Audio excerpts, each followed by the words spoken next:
मध्य प्रदेश में भले ही अपराधों का ग्राफ बढ़ रहा हो और सीएम शिवराज सिंह चौहान अपराधों पर नियंत्रण के लिए इंदौर के वरिष्ठ पुलिस अधिकारियों को फटकार लगाते हो, लेकिन कुछ ऐसे मामले भी हैं जिनमें इंदौर का पूर्वी थाना क्षेत्र मध्य प्रदेश में लीड कर रहा है। वहीं शहर के पूर्वी क्षेत्र का राउ थाना एक विशेष क्षेत्र में पिछले 4 माह से समूचे प्रदेश में नंबर 1 पर काबिज है। दरअसल हम यहाँ बात कर रहे हैं उन शिकायतों की जिनको कई बार पुलिस गंभीरता से नहीं लेती है, लिहाजा फरियादी सीधे सीएम हेल्पलाइन नंबर पर शिकायत करता है, जिसके बाद संबंधित क्षेत्र के थानों को पूरी तल्लीनता से शिकायतों के निराकरण के लिए काम करना पड़ता है और इन्हीं मामलों में इंदौर के पूर्वी थाना क्षेत्र के अंतर्गत आने वाले थानों पर शिकायतों का निवारण तेजी से किया जा रहा है। यही वजह है 1 जून से लेकर 31 अगस्त तक इंदौर की पूर्वी क्षेत्र की पुलिस ने सीएम हेल्पलाइन पर होने वाली शिकायतों के निवारण को 88.5% तक निपटारा किया है। इसमें देखिए जो इंदौर पुलिस है लगातार बदमाशों पे कार्रवाई करने की दिशा में रही है और उसी का परिणाम है कि अभी तक जो है हम लोगों ने करीब 4000 लोगों पे, मतलब 1 जनवरी से लेकर के और अभी तक का डेटा देखें तो करीब 4000 बदमाशों पे 110 की कार्रवाई हम लोग कर चुके हैं, जिसमें हम लोगों ने बाउंड ओवर कराया है। और इसमें से जिन बदमाशों ने पुनः अपराध किया है उसमें ऐसे 44 ऐसे अपराधी हैं, क्रिमिनल्स हैं, जिनको कि 122 की कार्रवाई के तहत उनको जेल भेजा गया है। इसके अलावा जो अभी तक का जो रिकॉर्ड रहा है उसमें करीब जो है 10,000 ऐसे लोगों को जिन्होंने कानून का उल्लंघन किया है या कि किसी तरह से आर्म्स एक्ट या इसमें रहे हैं, वो तो ऐसे 10,000 लोगों को हम लोगों ने 151 में अभी तक जेल भिजवाया है। और इसका परिणाम ये रहा है कि यदि आप 2019 की तुलना में देखें,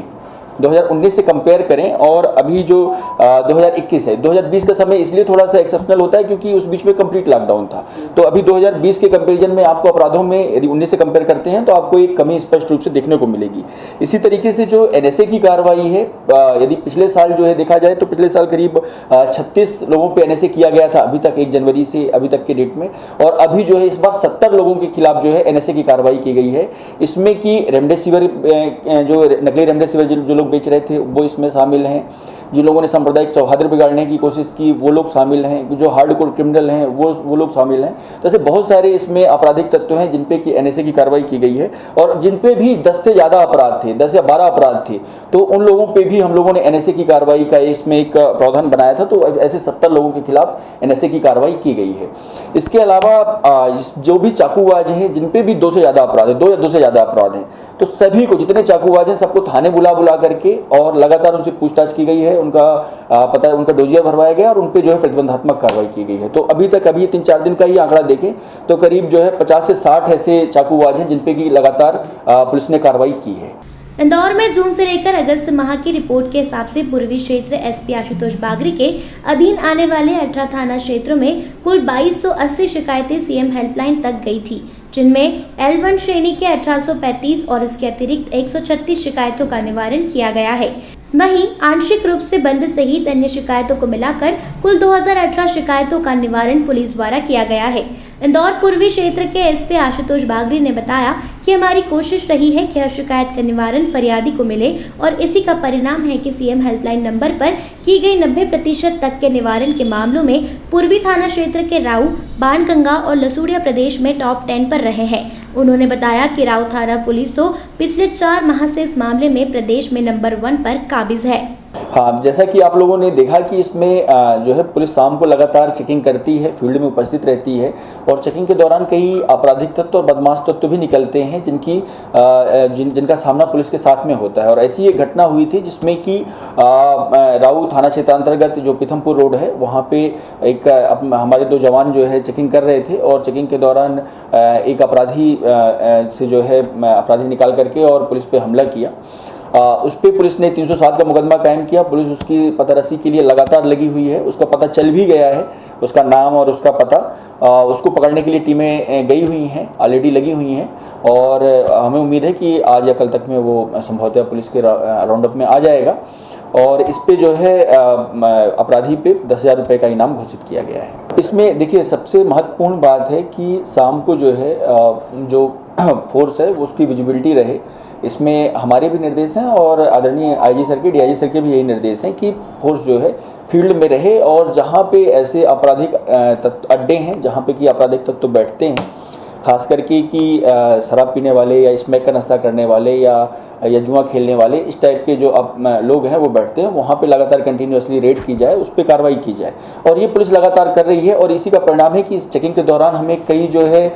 जो रियल लाइव जो उसमें चाकूबाज हैं वो मिले हैं, हथियार के सहित मिले हैं और पुलिस ने उन पर आर्म एक्ट की कार्रवाई की और ऐसे करीब जो 60 से 70 लोग हैं, ये भी 3-4 रोज के अंदर में, जिसमें कि लगातार ये फ्रिस्टिंग और चेकिंग के दौरान ये ऐसे अपराधी पकड़ में आए हैं और पुलिस ने इनके खिलाफ। बहरहाल कुल मिलाकर सड़कों पर होने वाले अपराधों पर नियंत्रण के लिए पुलिस जहां सड़क पर दिन रात तैनात है, वहीं कागजी तौर पर भी इंदौर पुलिस सरकार के सामने खुद की ख्याति बेहतर तरीके से रखने की जुगत में लगी हुई है।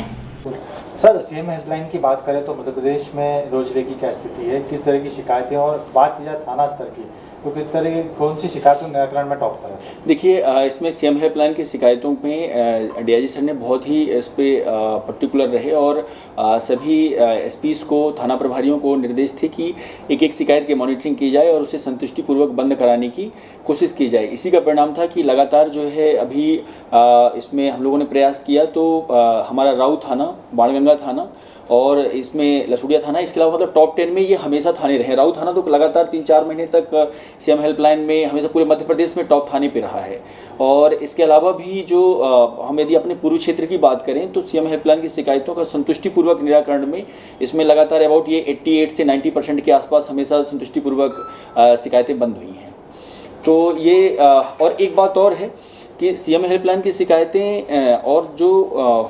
आवेदकों की सुनवाई है थानों में या कि एसपी ऑफिस में या कि हायर स्तर पे है, वो भी एक कहीं ना कहीं इनका क्लोज रिलेशन होता है। क्योंकि जब थाना स्तर पे सुनवाई ठीक से होने लगती है या कि यहाँ पे एसपी ऑफिस में सुनवाई इनकी होती है तो वो सीएम हेल्पलाइन की शिकायतों में सीधे तौर पर रिफ्लेक्ट होती हैं, क्योंकि फिर वो सीएम हेल्पलाइन की शिकायतें कम हो जाती हैं। और यदि यहाँ ठीक से सुनवाई नहीं होती तो फिर वो सीएम हेल्पलाइन में शिकायतें जाती हैं। तो कहीं ना कहीं इनके बीच में एक क्लोज रिलेशन भी है। तो यदि एक हम लोग देखते हैं लगातार तो उसमें भी जो है एक स्पष्ट कमी थोड़ा सा देखने को मिली है, क्योंकि शिकायतें उधर कम हुई तो हम लोगों ने उसमें निराकरण भी जो है फास्ट हुआ उनका। तो ये भी एक रीजन रहा है कि जिसके कारण जो शिकायतें संतुष्टिपूर्वक बंद हुई हैं उनका बंद होने का प्रतिशत ठीक रहा है। तो किस तरीके की मॉनिटरिंग की जाती है थाना स्तर पर? इसमें पर डे जो है एक हम लोगों का पूरा व्हाट्सएप ग्रुप बना हुआ है, ऑलरेडी बना रखा है हम लोगों ने, और उसमें एक यहाँ पे स्पेशल टीम है जो एक एक शिकायत का उन लोगों ने मॉनिटरिंग की है। और हम लोगों ने भी अपने स्तर पे कि जो बंद नहीं हो रही है तो शाम को 6 से लेकर के और जो शाम का समय रहता है उसमें 1-8 घंटे का समय हम लोग आवेदकों को सुनने के लिए रखते हैं कि भाई क्या समस्या है आपकी। तो ये भी एक रीजन रहा है जिसके कारण शिकायतें बंद हुई हैं। बड़ी बात तो यही है कि सर